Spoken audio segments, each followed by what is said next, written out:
Hello, everybody, and welcome to Garden Growth. I'm so excited to have you again week after week. Really appreciate the support. We are here again to talk, to discuss, to encourage one another in order to have a personal, practical relationship with God, and of course, to grow holistically through sharing personal experiences and professional expertise. Today, we are speaking all things property. My name is Tubeli Himaduma. And again, thank you for coming. So, the person that I have today, first of all, can I say that all of you have been pronouncing his name very wrong? Okay. So I'm going to allow him to tell us what his name is. What's your name? Deslandi Fernando. See, I can't even say it. I'm scared to even repeat that, but that's his name.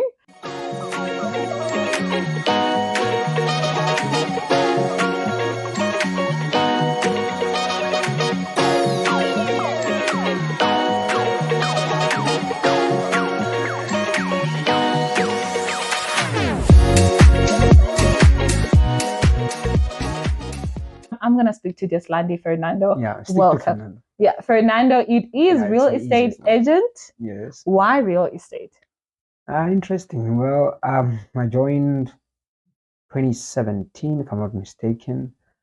Started as a PA, and then I just felt the passion about it, property, helping people getting their dream homes and so on. And then, I decided to go full time.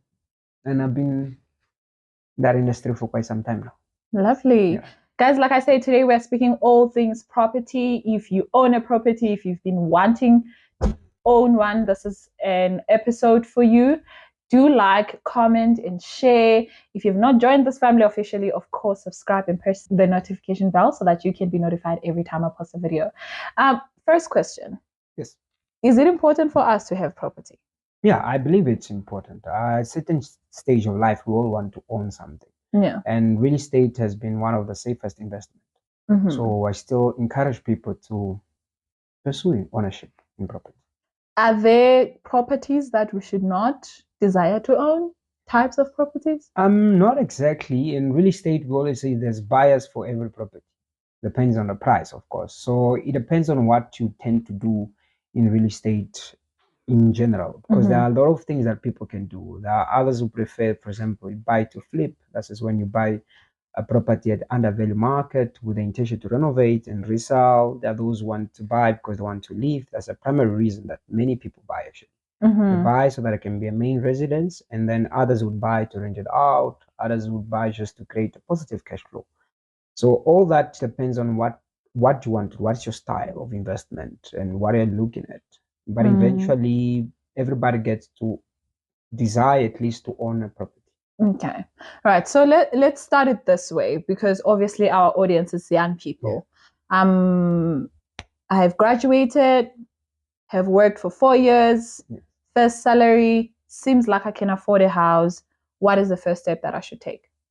I've been going through some universities and I've been talking to them, and I always say that when you're at university, that is when actually you build your credit score. That's the first step, because we work on a system with credit and affordability. Those are primarily the key indicators if you can afford a property.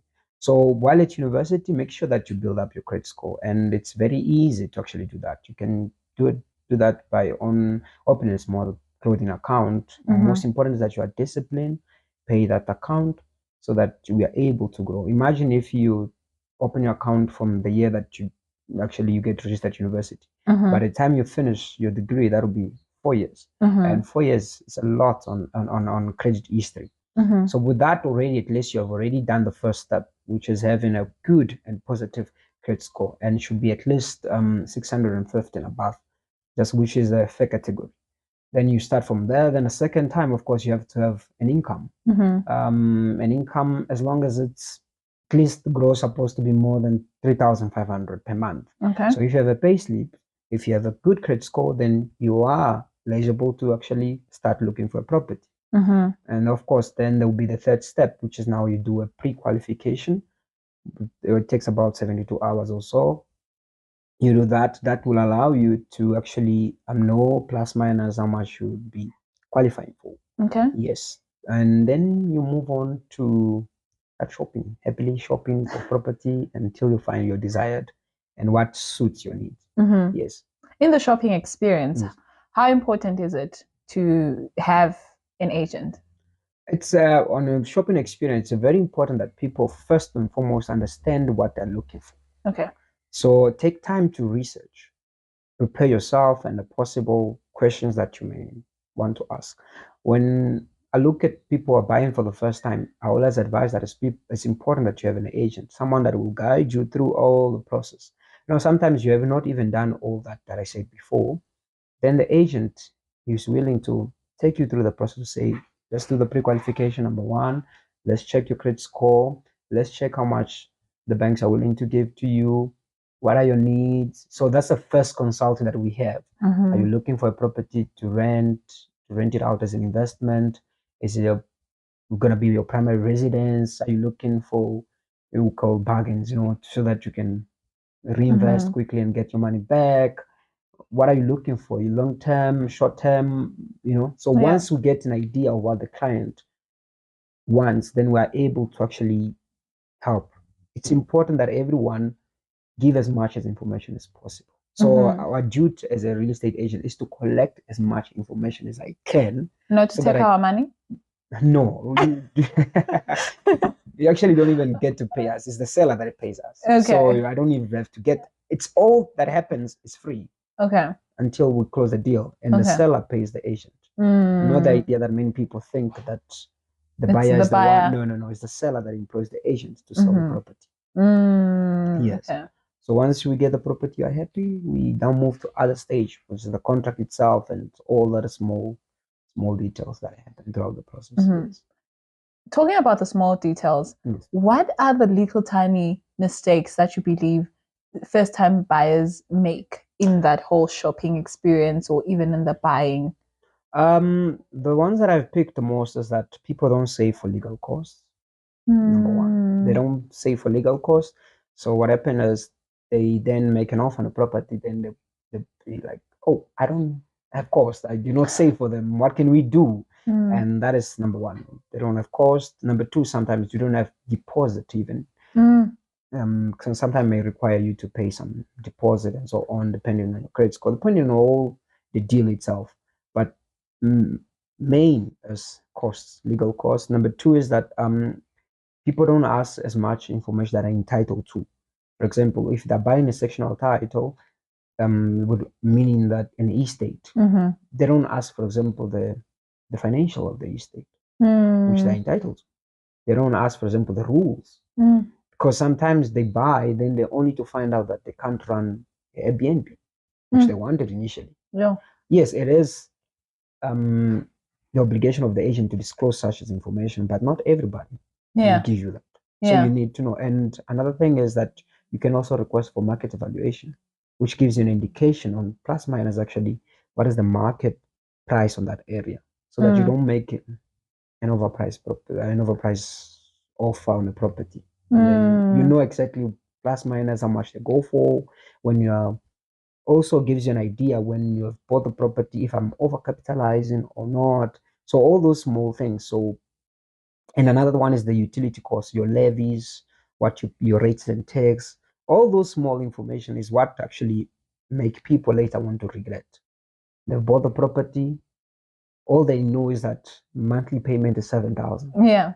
That is all they know. Then comes the municipality, 2.5. Comes your levy if you're in the complex, another 3,000. Then they realize that actually they can't afford this property. True. Yes. And then they have to end up selling and things like that. Hectic. Yes, very hectic when we skip all those little things, right? Ooh, lack of knowledge. Yeah. Really, it makes us perish everywhere. It's not just in spiritual things, clearly. Everywhere in life. If we don't take time to study and take time to actually understand things, we have making mistakes which could have been avoided by simply asking. Yes. How is the buying and selling right now in the market? Which one has more advantage right now? Right now, because of the interest rate, it just went up again. How can we say it's not the same as 2020 where we had an influx of buyers and the property market was booming. Yeah. Now people are more recent to actually buy a property, but we're still selling. And we believe that the market will turn around again. Did it affect affordability? Yes, it did affect the affordability of many people. So the properties that are currently selling mostly is under 1 million. Yes, under 1 million. Yes. So those are the properties that are currently selling the most. And I think people are starting to realize that it doesn't help to wait, because it will never probably going to get interest rate again to 7%. So, like they say, the best time to buy property is always yesterday. So if you wait, the interest keep going up. And then if you could not afford today, there's no promise that tomorrow you'll afford. So the sooner you take action, the better. Is there an advantage that a younger person has in buying property compared to an older person? Yes, a lot. There's a lot of benefits for especially young professionals.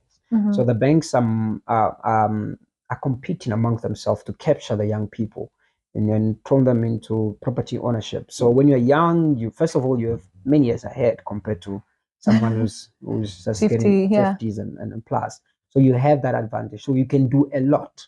So as long as you understand the foundation and how to go about how to navigate all that real estate market. So you have the possibility to get one property, even sometimes say one property per year, So you're young, you get one property, you pay well, you can refinance. The age bracket is not going to be a problem. Also, your qualifications also play a huge role. If you are first time buyers, another advantage. So there are number of advantages that the bank have placed for people who are young, under 30s, to actually purchase the property. Yes. What do we miss when it comes to the financing part of property? I think generally, what do people miss? I would say perhaps maybe to negotiate as much as possible in terms of interest rate. Yeah. That's number one. And number two is to understand actually how your bond is being structured. Okay. That's very important. That you take it with your bond attorney so that you clearly understand, am I on a fixed interest rate? Am I on flexible? So you need really to understand. So those are some of the things that people, many a time when people, it's the same when you're buying a car and I call you and say, Liche, congratulations, you qualify for a car. The next thing you're just excited and say, yes, wow, I got a car. Let me sign in. That's it. So, but if you get time to really understand, okay, what does it mean? Why is it the interest rate this time? So can I put it on a flexible? Can I put it on fixed?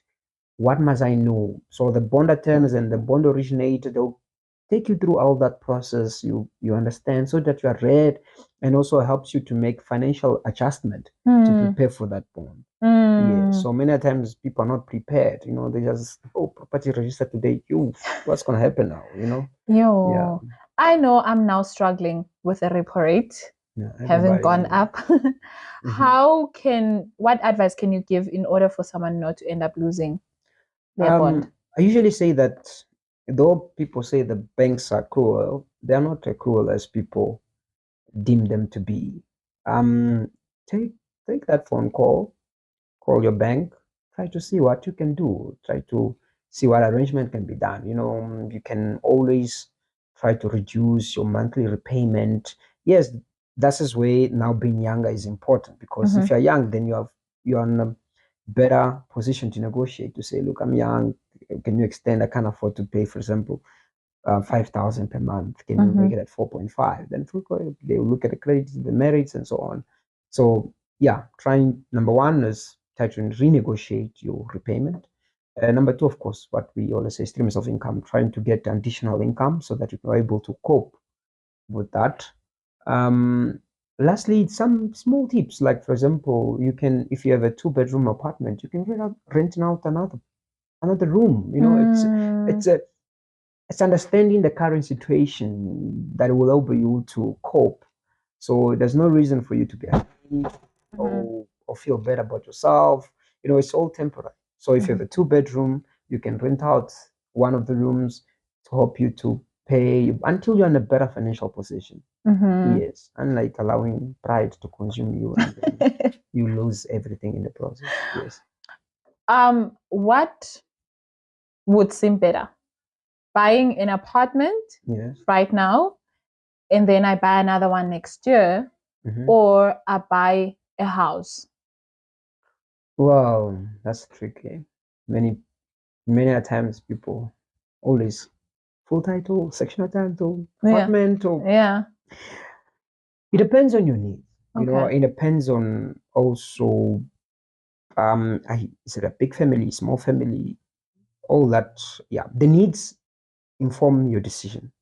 For example, if you're looking for safety, which is can be a big concern, Mm-hmm. safety and all accessibility, many people will opt to get an apartment Mm-hmm. because there's a guarantee of safety and Yeah. things are taken care of outside, from your door. Now they'll go for an apartment, and others, if it's a family in an apartment usually may not work out properly. It's a bit Yeah, tricky. imagine a family Yeah. of five, then they have only two-bedroom apartments to stay in. It may not work Yeah. out, and then you rather opt for a house provided it's in a good location. So both are still fine. Like I said previously, it's depending on what do you tend to do with the property. That's the Mm-hmm. first thing. Mm-hmm. Why are you buying? Mm-hmm. Do you want to buy because you want to rent it out? Do you want to buy because you want to stay there? Also, you have to look at a future plan.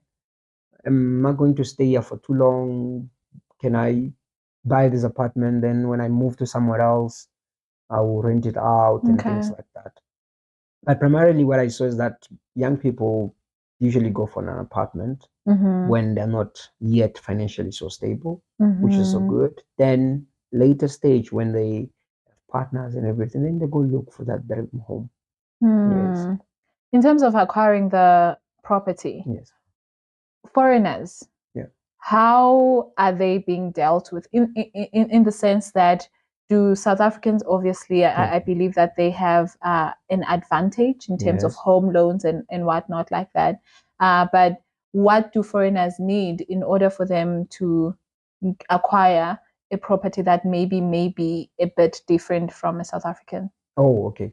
The process for someone who's not a citizen, it's slightly different compared to citizen.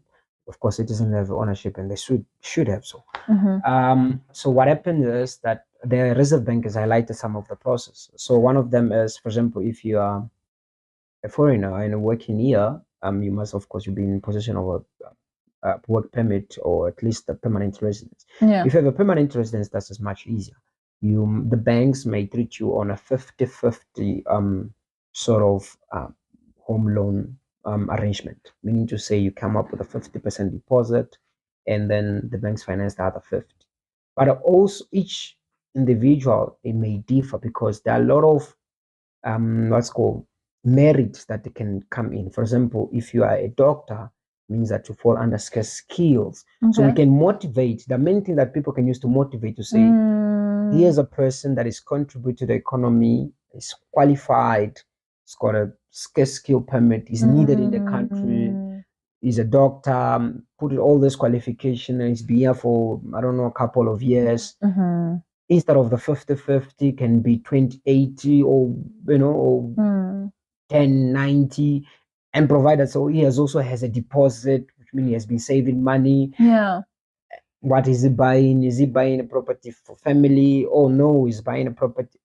Oh, let's assume he's buying a commercial property. He's buying Mm-hmm. a property that will create jobs. So all that is part of what the mortgage originator will do to motivate that application is their do. Yeah. So it's not one size fits all. Yeah. It differs with each individual. It's the same as for nationals. For example, that people may qualify for flips, which now has been changed to first home finance. Mm-hmm. Then some may not qualify because now they've already bought their own second property. So there are criteria for everything. But at the end of the day, the banks they're there and they're willing to finance. And yeah, there's a lot of money. That's what I can say. There's a lot of money there to help people to acquire their dream homes. And I know they're making a lot of money. I checked with my bond that at the end of the years that they gave me, my property would be 1 million something. Yeah. And I bought it under 5. So that's like more than 100% return.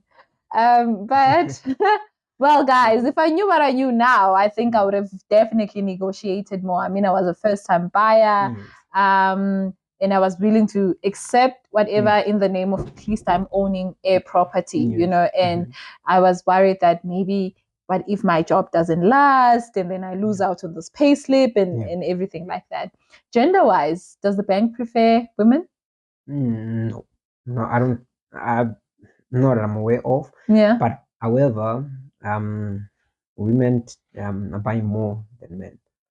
Yeah. Why do you think that is? No, it's just, I think it's I don't know. I think we can't say in terms of focus, but yeah, generally there's a trend that women are buying more properties than men. Maybe perhaps the responsibilities that falls under, men is expected to do more things, to provide, protect, and so may just find themselves on a lot of financial commitment, which does not allow them to qualify for a property at that moment. But yeah, generally we have more. Actually, I would say young people are buying, the age of 35 below, they're buying, and then gender-wise, is females are buying. Wow. Yeah. You see, ladies, I've been telling you that you guys are focused. This gender, on the other hand. No, it's not. It's not that we're not focused. It goes with commitment sometimes. Yeah, there's a lot to sort it out before one can actually. Right. Men take a lot to process things and make a final decision. Whereas women, we look at the now and we're like, okay, the now is possible. We're going to work on the now and go with the now. Yeah. So there's a lot of variables for men I have to consider. Yeah. Okay. So now let's say I have money, cash. Cash is king. Yeah. Cash is king. Yeah. And okay, I'm pretty sure obviously there are advantages to buying property in cash. Yeah. Compared to home loans. Cash is king. Cash gives you opportunity to negotiate. That's the difference. Yeah. The process is the same. Okay. But it goes with the perception. So when a seller or anyone hears is cash, it's the idea that it's now, can happen now, right now, So that gives you power always to negotiate. Doesn't the bank give them the cash? No. No? No. You mean when you're buying? No, when I'm buying through a home loan. No, the money does not come to you. Yes, it doesn't come to me. Yes, doesn't it go to the seller as cash? It's the same. That's what I'm saying. It's the same process. Yeah.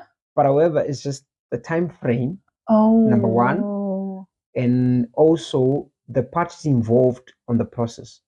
When it's bond, we're looking at bond attorneys, conveyance or transferring attorneys. However, when you're looking at cash, we only have one attorney, which is a transferring attorney. And then we'll look if the seller still has got a bond, then the cancellation bond attorneys, which is not that difficult. So, and also most of the time when people want cash because they're in predicament and they need the money to be available soon. So what could be done could be, let's say we're selling 1 million and say, okay, deposit can be available tomorrow, 500,000 is deposit. Then you know that your serious buyers here and he puts a deposit. Sometimes the seller may even ask that, can I not recommend, but seller can be in so much trouble, can say, can I have 50,000 so that I can sort out certain things? So cash gives us that edge to be in a position to really bargain, Yes. Yeah. But it's cash is king and yes, but it's all the same. And end of the day, it's the same. But yeah, you rather you opt what you can afford, what you can. Yes. Okay. Ideally, everybody wouldn't want to get a bond.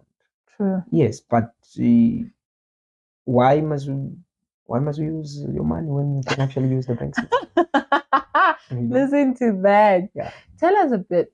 I know this might be a little bit of a secret. Yeah. But which areas do you advise right now are like quite affordable that we can all go running to and buy a property in? And obviously, as I would say, my area where I come from, so you're gonna say, "Wow," I always say that you must look at the entry point. Okay. Property is the only person that you don't have to, especially if you're buying for investment, you don't necessarily have to leave there to actually enter the property game. So you can be in Johannesburg and buying property in Davao, and you start your journey. You move from Davao, coming back to Johannesburg, but with a stronger portfolio. So the idea that, especially for people who want to be investors, the idea that I must buy where I am may not be realistic, because maybe where you stay, properties are above 1 million, and you currently only qualify for 350. What you do? Are you now not going to buy because where you stay you can't afford? Why not start where you can afford and make your way up? So it's that flexibility. So investing in property gives you that flexibility. Okay. Yeah. Lovely. Last question. Yes. How important is it to own a property from a Christian perspective? Does God take the ownership of property very seriously? I want to believe yes, because even when you look at the definition of real estate itself, it's something that is tangible. And when you look at the history, you look at Abraham, you look at Noah, all the people, all the patriarchs, all the people, they in the Bible, God always said them, "I will show you a land. I'll give you the land." So that the principle of ownership it's godly, and yes, so God is always wanted their children to own something. Even in heaven, we're going to own houses. So. Amen. Yeah. Love that. I mean, he created the Garden of Eden before he put the man. So that's a wonderful concept. Ownership is something that God really takes it seriously. Lovely. When you read your stories, you realize that it's something that is always, in fact, all the blessings, it's always attached to land, attached to ownership of real estate. Yes. And not just owning, but also taking care of that land, because I know most properties that have lost value because the people that were staying in there, they just neglected them. So it's also very important that if you are thinking of even reselling, it's a godly principle.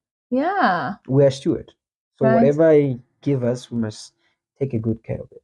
Amen. Yes. Love it. Yeah. Thank you so much, Deslandi, for coming through. Thank you for having me. Appreciate it. We are definitely going to have him again. I keep on saying this about all of my guests, and that is because they have wonderful content and knowledge that I think we all need, especially today. As young people, it's a step that we procrastinate to take.